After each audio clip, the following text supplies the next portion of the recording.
Good morning, everyone. Good morning, LinkedIn, and good morning, YouTube. So, welcome to this morning's talk on suicide prevention, which I've been speaking about all week.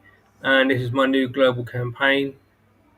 So, the title in front of you is quite startling. Help me, I want it in my life. And in fact, a lot of people search for this on Google. So, yesterday I released an article around this.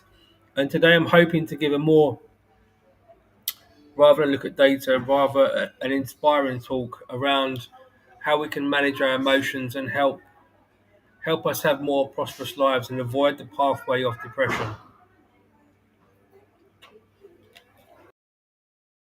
So I'm hoping to talk for so, and I'll try and keep it simple and low tempo. So I hope you get value from this, and if it does resonate with you, why not share this um, talk to somebody in your network or your network? Help me, I feel hopeless, yeah, or hopelessness. So some sometimes in life we have difficulties in understanding feel hopeless, um, and it's way sometimes that triggers our thoughts of not wanting to be here. So that's a difficult one to manage because we all go through, which I'll speak about in a moment, stress and anxiety. But feeling hopelessness is a real emotion, and we can be impacted by a lot of people actions that we can't control because at the end of the day we can respond in our own thoughts, but what we can't do is control what other people do. Yeah, and it wouldn't be a good thing for you to do that. And sadly, looking at the age groups that do predominantly take their own life, it is from 15 to 29-year-olds, significantly higher than any other age group, and that's a sad case. So where can we give you hope? How can I give you hope in brief? Well, I often say to people when I put another video on YouTube yesterday that I've been through a lot in my life. Sadly, I was abused at 12 years old and I experienced a lot of trauma. I went to counselling and my faith helped me massively. But a lot of people ask me, Steve, how have you gotten through all the things you've got through in your life? How are you still here? How do you get up in the morning? How do you keep going? I said, well, look, at the end of the day, hope for the future and hope to know that I'm going to be better. And the only way that I've learned to do that really, well, is for faith first. But when I wake up every day now, I'm grateful. I'm not just grateful that I'm alive. I'm grateful that I've got, some food, some money, some clothing, some shelter.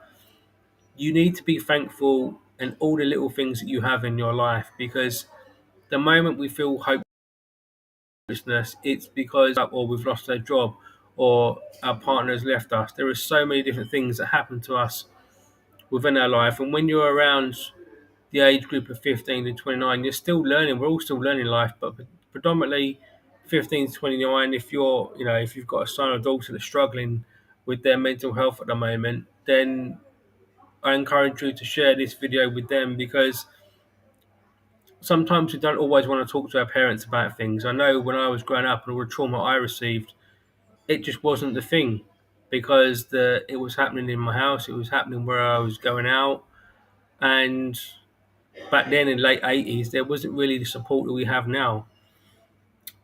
So to feel hopelessness is a real emotion, and we need to value ourselves more. So start by being more thankful and trying to teach maybe your children to appreciate the things that they've got in life. And we're all going to go through stress and anxiety, which I'll talk about in a minute. Feeling hopelessness is real, and it's not that we're never going to experience that. It's how we turn that around and how we process those thoughts, and that's really tricky for those young people that have not really had teachings on this. So it's about being mature in your own thoughts, recognizing where they're coming from, and also trying to rationalize them because a lot of people that sadly go into depression don't really know how to process the thoughts that are happening in their brain, whether that's stress, anxiety. losing their job, um, becoming homeless or on that pathway. There's a lot of difficult stuff going on in this world at the moment. So we need to stand up and be more resilient in our own conscious self to understand where our feelings are coming from. And when we do that, we slowly rationalize our thoughts, and that leads to a better pathway of mental well-being. And also, it decreases our stress and anxiety, which I'll now talk about in brief. So, stress. So, stress is real. Okay. For the last couple of weeks, I've been talking about this regularly in my talks. One of the fundamental flaws that we have in society today is that we seem to be scared by stress and the word even. We're meant to have stress in our lives. Not every day, not every microsecond of the day is going to be perfect. So we need to understand where the stress comes from. We need to understand how to manage it. And sometimes, believe it or not, we need to enjoy that little bit of stress because we can learn so much about ourselves. We don't need to be scared about it. And the more we embrace it and spend time with our thoughts in the morning before we rush off into the day, it's going to be so much more better for you in your long term mental well being. So, I won't talk a lot about stress because it's something that I've been speaking about for the last couple of weeks. So, those of you who've been following these videos, you'll understand a little bit more. Moving on slightly to anxiety because they're correlated, obviously. Anxiety is real. Okay, there's a very, very bad perception out there that when people say I suffer from anxiety, it's the wrong assumption. We all have anxiety. Okay, we're meant to have worries and concerns. No life is perfect. It's how we manage that anxiety. Someone could have hurt us, for instance, in a relationship. We could have a toxic leader at work. There are so many things that anxiety levels will go up and down.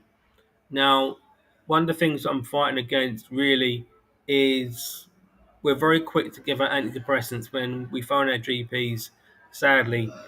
And I don't think that's always the best way. I think that we all need to get better at managing our stress and anxiety and learning who we are in life and being thankful and waking up every single day and understanding our emotions because we're not very good at it.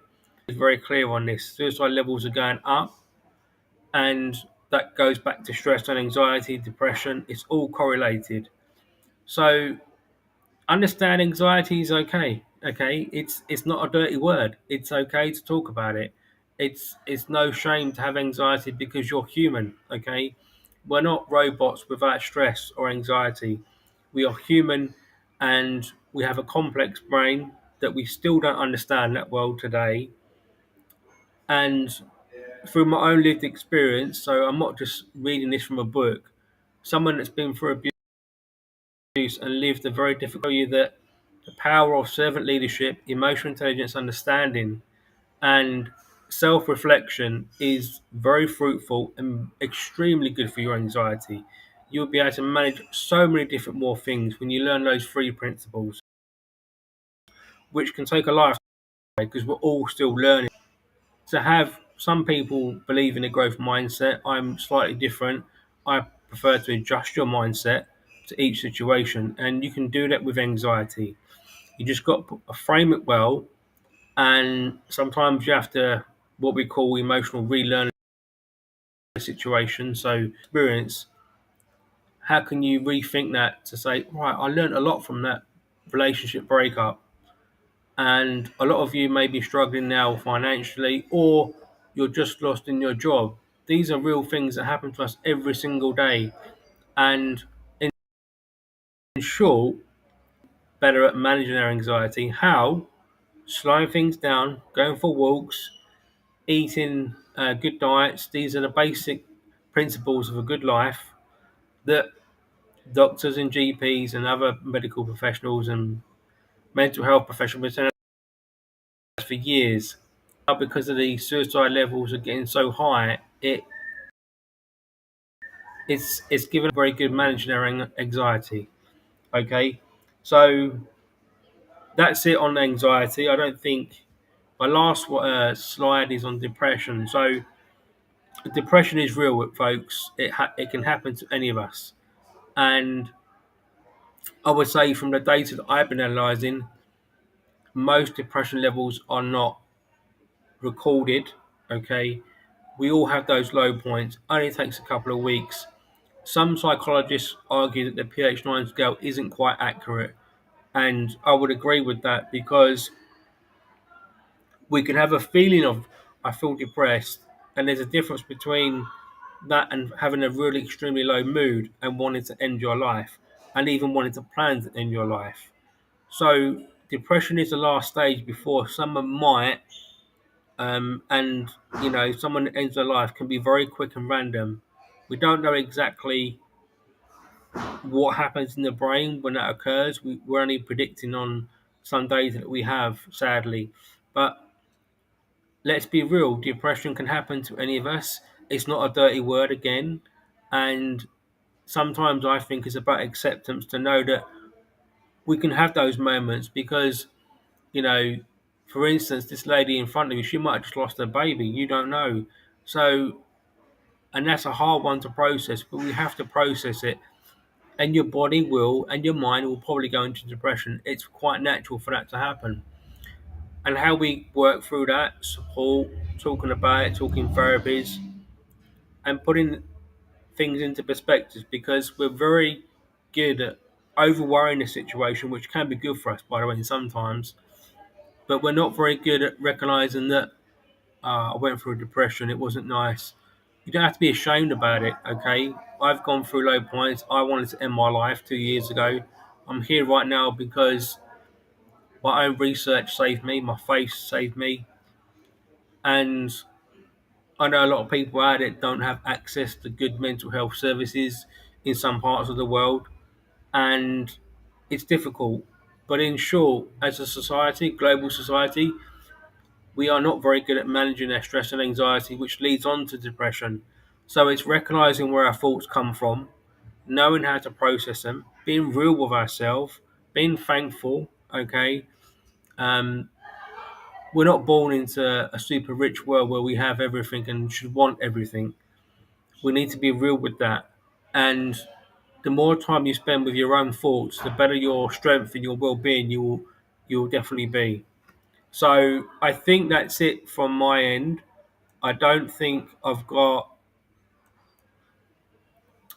anything else to sort of like add to that. I'll close off and try to say to everybody, look, stress and anxiety is real. Okay, all the things that happen up here, there's loads of thoughts going on, and my end advice is to sit down in a chair, relax, spend time with your thoughts. That could be scary for a lot of you, but at the same time, it's really good for your mental well-being because it allows your brain to, especially if you go for a walk, it clears the head. You're slowly putting your daily life in where it should be, in a slow mode and thinking about things rather than rushing ahead, which can cause sometimes damages to our own mental well-being. And I will continue these talks next week on this new series of suicide prevention. And I hope you got value from this. And if you got any feedback or you want to get involved in my global project on lowering suicide rates globally, then please do direct message me here on LinkedIn. Okay, folks. The sun is shining, as they say outside. Have a wonderful weekend, and I'll see you on Monday. Bye for now.